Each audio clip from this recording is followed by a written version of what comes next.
Matthew Stuckey here from Verity Baptist Church Manila and Verity Baptist Church Pampanga with a quick missionary update video.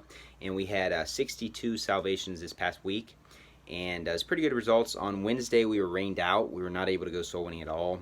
We usually go at 3:30 right before the church service that is at 5. And we weren't able to, though, this past Wednesday due to the rain.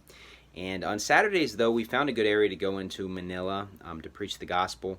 And we had been doing door-to-door for a while, which obviously door-to-door is not quite as effective as parks, if you can find parks with lots of people. Due to all the coronavirus and everything, that's made it less crowded in these areas, but we have found an area that we believe we can start going to, and it was pretty successful. They had 12 salvations there.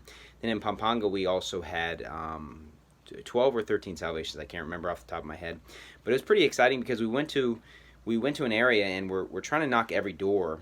We got maps, and we're trying to hit every door right now in Mabalacat and Mabiga, most specifically. In the area we're at, you kind of hit side roads, and you can't really tell on Google Earth. You see all these houses, and you just don't know how you get to them. It's not quite as simple as in the U.S. It's really detailed and you can really tell. But here it's just kind of like you hit a side road, and you're kind of going on paths and sometimes crossing many streams and stuff like that. And then there's all these houses that are there.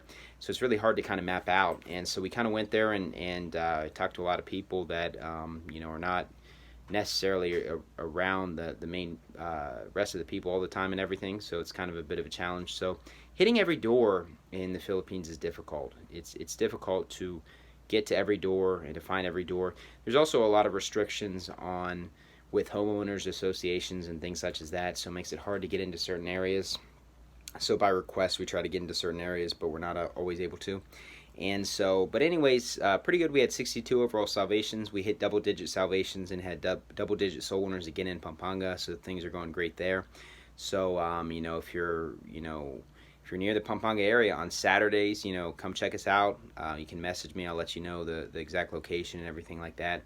In terms of sermons preached, on Wednesday, I preached on the judgment seat of Christ in Revelation 20. Revelation 20 doesn't really mention the judgment seat of Christ, but it fits right in there before the millennial reign. And then on Sunday, I preached one sermon on weathering the storms of life. So I showed in the end of the Sermon on the Mount how the rain descends, the floods come, and the winds blow and beat upon the house, kind of signifying that you have different types of storms. They come from different directions, and they come at the same time oftentimes with the whole goal of knocking down the house. And so it is inevitable, but our foundation that we're built upon is actually invisible. Even our own hearts, we don't really know. So the only really way to know how well we're going to stand in tough times is just to prepare yourself. And then once that time comes, we actually find out. And so I kind of talked about that. It was an exciting sermon for me to preach. I encourage you to check that out. We'll have it up in the next couple days. I thought it was a pretty interesting topic, pretty interesting passage in Matthew 7. And then also I preached on church problems. I talked about church structure.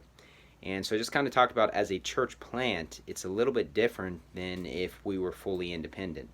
In terms of the fact that I don't make the final decisions at Verity Baptist Church Manila. Obviously on Verity Baptist Church Pampanga. Obviously with small decisions, it's not a big deal, but if you ever run a church plant, it's underneath the authority of the sending pastor, and so things should be organized and structured, and that will definitely help prevent a lot of church problems if it's something that we can remember. And so I talked about that on Sunday. So anyways, things are going pretty good overall. Right now, kids are still not able to go out in public. We're hoping that they're going to change that here soon. We're cautiously optimistic that in October things might loosen up, but we'll see. It's just really unpredictable right now.